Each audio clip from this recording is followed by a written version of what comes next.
What's up, guys? It's been a little bit since I've recorded one of these things, and I just got in off the plane and kind of unpacked from Chicago. Went up to C2E2, and for those of you who've listened to this week's episode with Brian and Wendy, you know that we had a blast up there. I'm super tired, worn out. The airport sucked today, all day, that kind of thing. But thought since I'm just getting home, haven't recorded anything for a while, why not chit chat with you guys for a little bit, kind of show off some of the stuff I got, because I got some cool swag. So I know I posted pictures of it on my Facebook page, Instagram page, all that fun stuff, but why not make a video? So one of the first cool things that you guys haven't seen yet, I have a really good friend, Daniel White. He makes comics. Kind of what he does. He's a great artist. I've done some commissions from him. Really cool guy. You can check out his Etsy. He self-publishes. And so Monday, while we were walking around Chicago, this is post-con, we spent a day just kind of going around, seeing the city, seeing what's up. It's one of my favorite cities. I love it. There's a lot to do there. A ton of stuff going on. So we pop into Chicago Comics, which is a famous comic shop. You should definitely go there if you ever get a chance. It's wonderful. They have a whole little section of self-published comics from all over the place. And to my surprise, I found these guys by my good friend Daniel White. 1976 and I Zine It, which really, really cool stuff. 1976 is full color. The stuff that he does with markers is just outrageously good. It's fun. He produces them himself. He's an incredibly talented artist. I mean, that's beautiful. So I picked these up, and I Zine It is, I think I Zine It's all in cover, all in black and white, no color, but it's got some pinups. Check out the dude there drinking his White Russian. Little art book.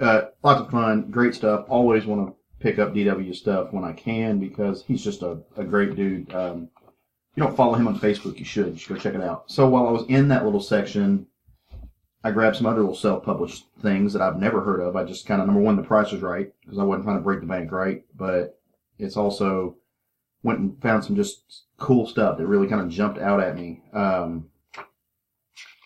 And I got the Judas Goat Quarterly. It's a pity she's a whore.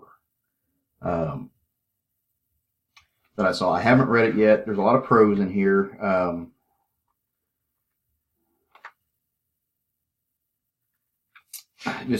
think a lot of it's satirical prose, talking about the current political climate. That's timely. But I'm looking forward to checking it out. Like I said, a lot of pros. I may take it on the plane with me on my next trip, which I will talk about later. And then Max de Rodriguez, Bastard #1, I saw. The paper on this, the yellow paper, really just kind of sprung out at me. It's all yellow and bluish. Beautiful little book. Really happy to have picked it up. If you ever get a chance to support self-published comics, you do that, right? Like, it's what you do. So, really excited to see that stuff. Really excited to pick it up. So that's the stuff I got at the con. I think all of it I got at the con. Little thing from Michigan Comics called Wild Bullets Christmas. Never heard of it before. Little indie thing. Wanted to check it out. It's written by Greg Wright. Art by Steven Sherrar, Jason Jimenez, Sean Seal, and Joe Fryer, with colors by Sarah Dine. Like I said, it's just, again, some dude trying to live his dream, making some comics. So wanted to pick that up and support that because it's awesome. So I picked up some floppies while I was there. Went back issue diving like you do. Did good. Didn't break the bank or anything. But did pick up some older stuff. See if I can get this without the glare. Avengers 115. Beautiful cover on that. 20 center that I really, really liked. Avengers 94. I love this cover. Always have. Absolutely stunning work. 25 center Avenger 128. You can see Wanda's going to be on most of these because that's my girl. Yeah, one older book. It was a little bit cost a little bit more. Um, Tales to Astonish, number 91. Hulk and Abomination. Always got to grab that. Hulk's my dude. So pick that up.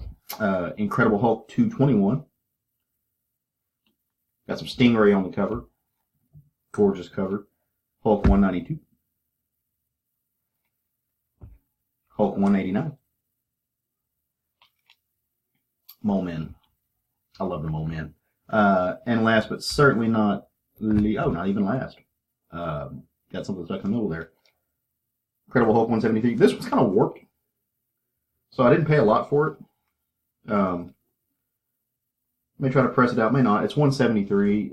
It's not a money book or anything like that, but it was worth picking up. Got a Tithe number 1. Signed by Matt Hawkins, who I love. Love Matt. Love that guy. Love his writing. Love what he's doing for the industry. He's a fabulous, fabulous guy. I picked up Tyrell Cannon's art book. So if you don't know who Tyrell Cannon is and you're in the art game, you need to, because he's going to blow your piece out of the water.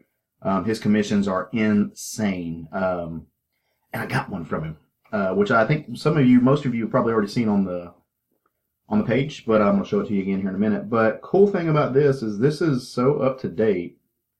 I just picked this up, this art book up, and my commission's in it. So look at that. I own that. That's mine. And he put it in his art book. That's pretty dope. From a guy who is like their latest find. He's kind of new and hot on the scene. This I bought. I think this is some of the last stuff I bought at the con as far as floppies go. Yeah. But you're going to know why. So if you listen to the show, you guys know George Perez is my hero. Like, he's my greatest of all time. He's my GOAT. He's that dude. He's the artist who made me fall in love with the medium. His Avengers work was some of the first stuff I read as a kid. So he's retiring, and he was at C2E2, and I got to meet him. And my brain exploded. Because it's George fucking Perez, whose brain doesn't explode at that. But I took some stuff to get signed by him. I didn't take a lot because we were flying, didn't have a lot of room in the bag. But when I was there, I saw this. It's $195. It's a Perez cover. Perez did the art for it. Technically speaking, it's the first appearance of Taskmaster, who is a pretty dope character, a guy I really like. It's actually a cameo. I think for a lot of people, 196 is his first appearance. Tomato, tomato. I didn't get it to sell. I'm not trying to get it graded. I mean, I could. I should. Maybe. I might. I don't know. Who knows? I didn't get it with that intent. But it's a great book. It's got a great cover. And I wanted something nicer for George to sign in the grand canon of things. I didn't take my Wonder Woman omnibus because it's an omnibus. It's that thick. I didn't take a lot of the other stuff I could have. No Teen Titans. Sorry, Sean. Beg your forgiveness.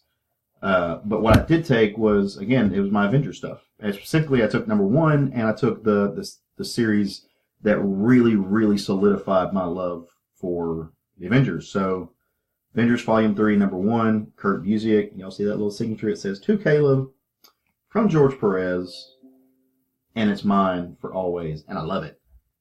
But the other stuff I took was the Ultron Unleashed stuff. Not a money thing. It's loosely what Age of Ultron the movie was based on. Loosely, very loosely.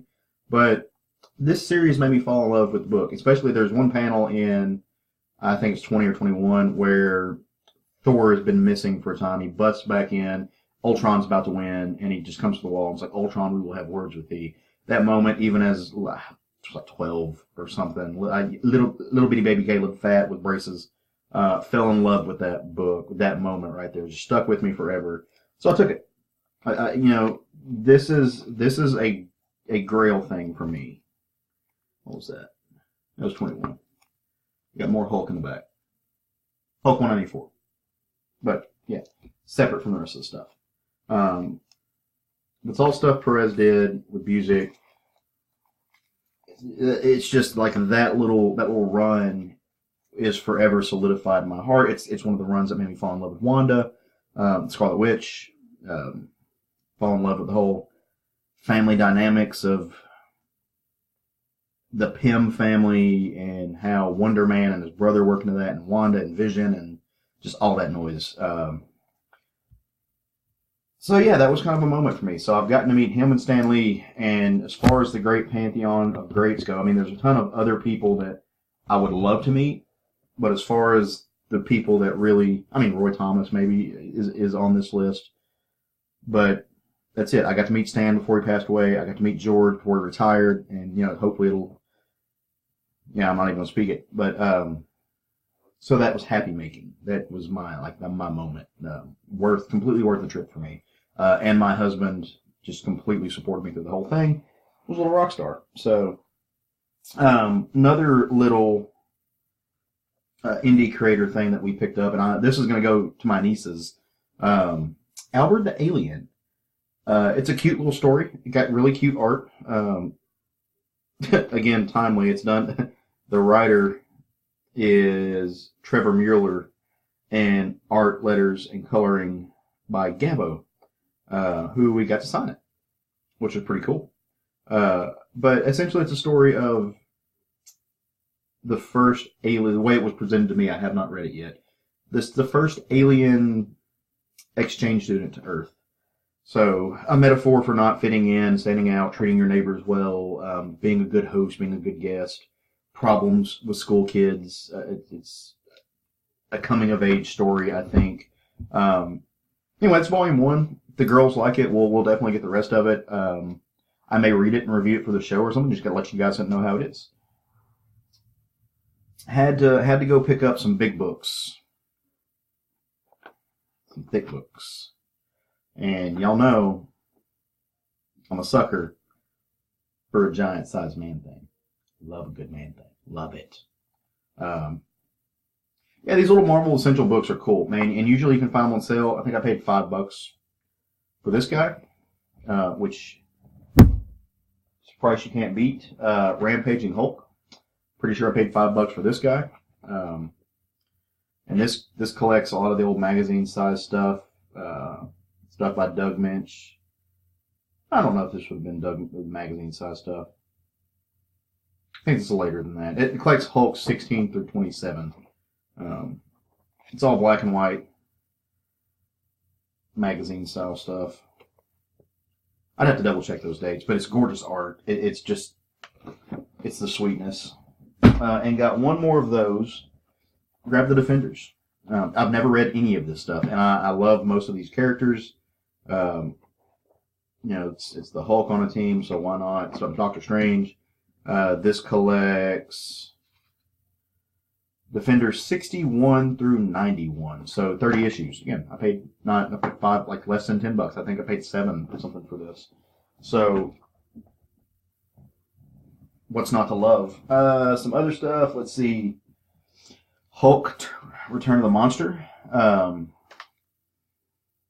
by Jones, Romita Jr., Azzarello, Corbin. I'm tired.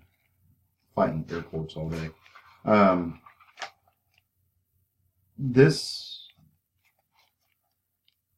if I'm not mistaken, this was in the Volume 2 stuff. I have all these floppies, but it's a hardcover. The price was right.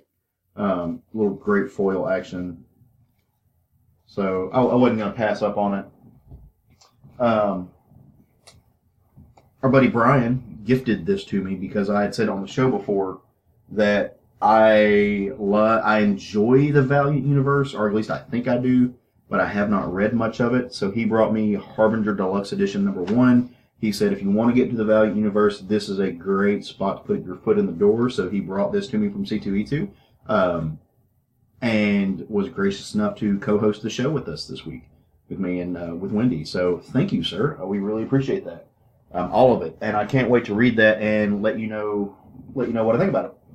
And then last but certainly not least of the things I picked up in book form, Steve Niles and Mr. Dave Wachter, Breath of Bones hardcover, The Tale of the Golem. If you're a Turtles reader, then you know Dave Wachter. He's an amazing, amazing artist. I love his style. I love the stuff that he does. I'm not particularly a Turtles fan. I just enjoy what he does because he does it well. That it's pen and ink style, watered ink. He paints a lot with it. It's pretty stuff. Art-wise, because y'all know I couldn't skip out on the art. That's like half the reason for going, right? At least 75%. Let's see. I'll start with this. This is the Ultron Commission. That's the roughs for it. And then, I hope you can see this. It's too big for me to see. That's the final copy. That's the finished version. Where are we going? Tyrell Cannon. He hooked it up. So he's one of the only commissioned artists I've ever had give me the roughs for it, and I thought that was dope. My page from Murder Falcon by Mr. Daniel Warren Johnson. And sorry if the glare is on here. It's really glary. Right across the board, Mr. Tom Riley hooked it up on a Conan piece for me. Smaller, but not insignificant. I think it's gorgeous. I saw it, and I had to have it, and the price was super right. I paid $20 for it. I'm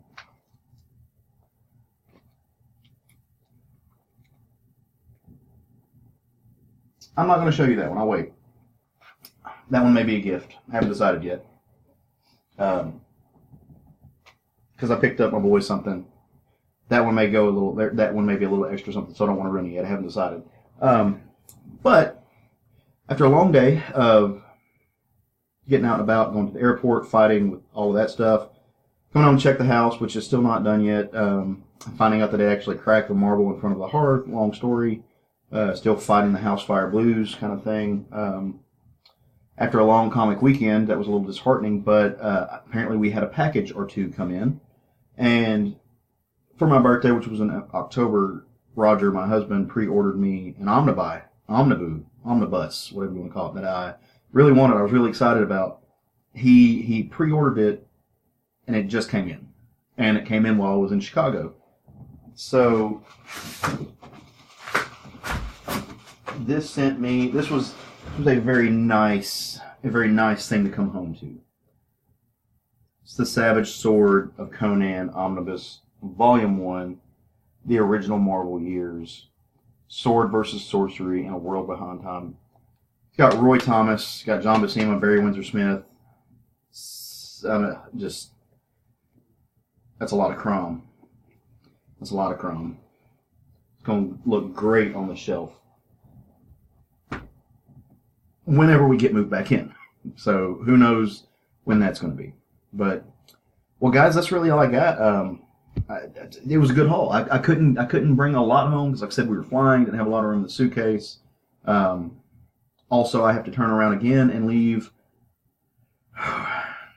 5:30 tomorrow morning to go to Portland for a week. So, and I have to figure out how to put out an episode from there. I've got a few ideas, got a few things I think you're gonna like. I hope so. Got to see which one works out.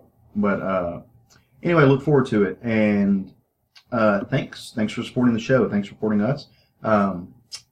Sure, Jerry, Sean, and Craig are getting lonely in my absence, so check in on them. Anyway, rock and roll. Go forth. Love some comics. Peace out.